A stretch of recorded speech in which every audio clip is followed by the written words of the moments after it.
This video is going to look at the thermostatic switch. Now, the thermostatic switch is the main control used with the thermal expansion valve system. It can be fixed or it can be variable as far as the cutout temperatures go. This particular one would be variable. It doesn't have the knob showing, but we can see the shaft sticking through. Now, this switch actually senses temperature directly. A lot of the air conditioning switches actually sense pressure. Some of them assume temperature based on pressure, but this particular switch directly senses temperature through this bulb. The bulb would be buried right in the metal fins of the evaporator, so not into the refrigerant, but just into the metal fins. The job of this switch is to cycle the air conditioning compressor based on evaporator temperature. Now, very important, this switch is also called a freeze switch because in reality that is its main job. Humidity or water vapor that's trapped in the incoming air will condense into liquid on the evaporator fins. If we let the compressor pump too long, the evaporator temperature will drop below zero, at which time the water will actually freeze the evaporator into a chunk of ice. Once the evaporator freezes up, we can't get airflow through it. If we can't get airflow through it, we can't get heat into the refrigerant. And if we can't get heat into the refrigerant, we'll send liquid to the compressor and destroy the reed valves in the compressor. So this particular switch does a very, very important job. Let's look at how it works and a few of the whys and what ifs. We've got a lot going on in this picture, but let's start with the basics over here on the left-hand side. We've got a blower motor. The blower motor grabs air from the cab that has heat trapped in it and pushes that air through the evaporator. The evaporator removes heat and the air goes out the other side with the heat removed. We're going to start by looking at this evaporator. If we could imagine maybe like an ambient temperature of about 24 degrees Celsius. So not a super hot day, just maybe like an average summer day in Edmonton. And we jump in and we fire the truck up and turn on the air conditioner. So with the evaporator sitting at 24 degrees Celsius, the refrigerant that is inside of that capillary tube or that sensing bulb is actually sealed in right here with a rubber diaphragm. As the switch absorbs heat, the refrigerant expands, the pressure increases, and pushes on the diaphragm, and the diaphragm is always trying to win the battle against the spring in order to close the contacts. So in this case, we fire the unit up, evaporator sitting at 24C, the refrigerant in the capillary tube here has expanded, and it's pushing on the diaphragm, which has collapsed the spring, and that will allow amperage to flow through the switch off to the compressor clutch coil. Remembering from previous videos, when we energize the compressor clutch coil, the drive plate will lock to the pulley and force that compressor to rotate and start getting us some flow. Once we get flow, we can have cooling. Now let's look at the evaporator after the compressor has been running for a while.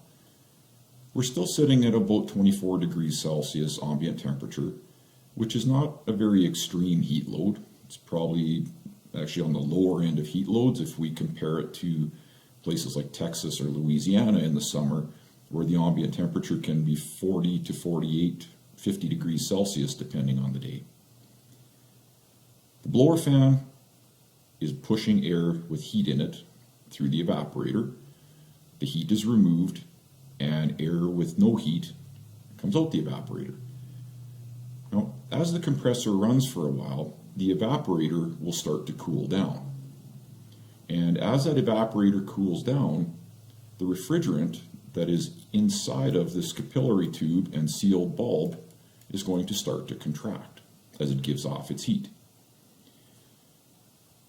We'll look at the evaporator sitting now at 2 degrees Celsius. We started at 24, now it's down to 2. The refrigerant is starting to contract and the spring is trying right now to make the switch go open. But at this point, the pressure in the capillary tube is still high enough that it's winning the battle against the spring.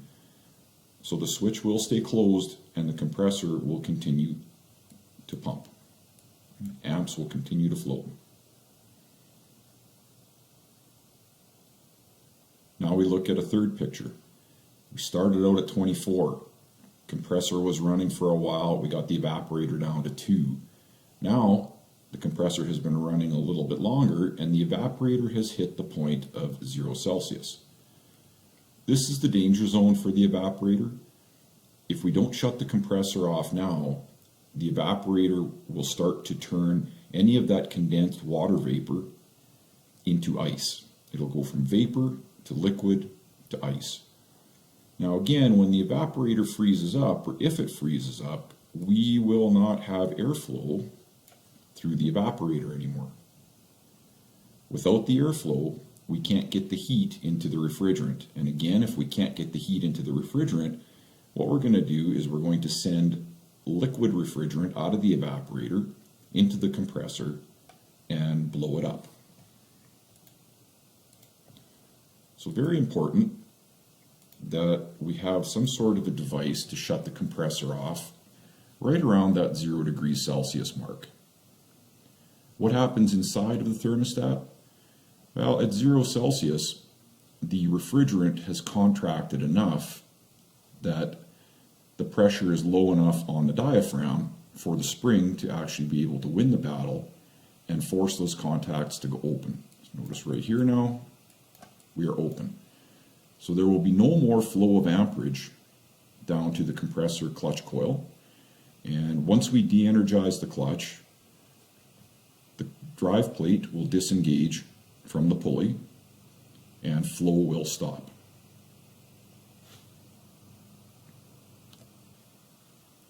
We'll look at a fourth slide. As we sit right now, first thing to notice right here is that the contacts in the thermostat are still open. And if the contacts are open, that means the compressor is not pumping, we've got no flow.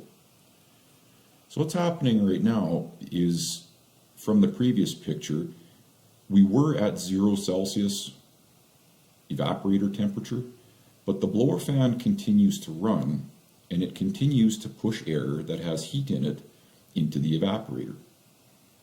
With the compressor disengaged out of the picture, that heat will transfer into the evaporator and start to warm the evaporator up again. Now we're showing this picture at 2 degrees Celsius. The refrigerant is expanding as the temperature rises, and it's trying right now to push here and here, and it's trying to overcome the spring and get that switch to close to get the compressor pumping again. But we're kind of at the in-between point temperature-wise right now. Temperature's not quite high enough yet to raise the pressure high enough for the switch to overcome the spring.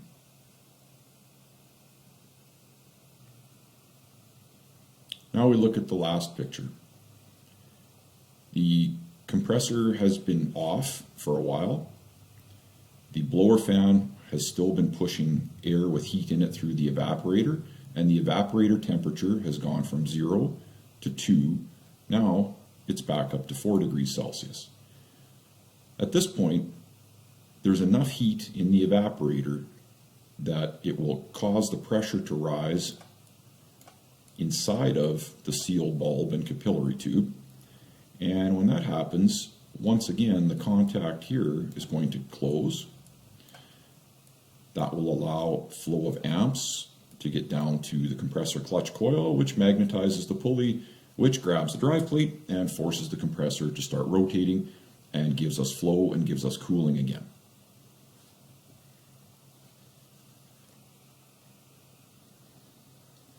wanted to show you one last picture of our thermostat in the 3 different positions just to give you an idea of the visual and to reinforce that what happens with the thermostat really is a balancing back and forth all day long of high temperature causing the switch to close and call for cooling, low temperature causing the switch to open, which shuts the compressor off and prevents the evaporator from freezing up. And then we've got the in-between position. We are not at a low temperature, we're not at a high temperature, we're right in that in-between where the pressure is trying to get the contact to close, but the spring is still stronger. Something to realize, last thing, electromechanical switches have got a range between cut in and cut out because of the spring tension. Spring tension is not an on or off thing like a digital sensor, it is variable.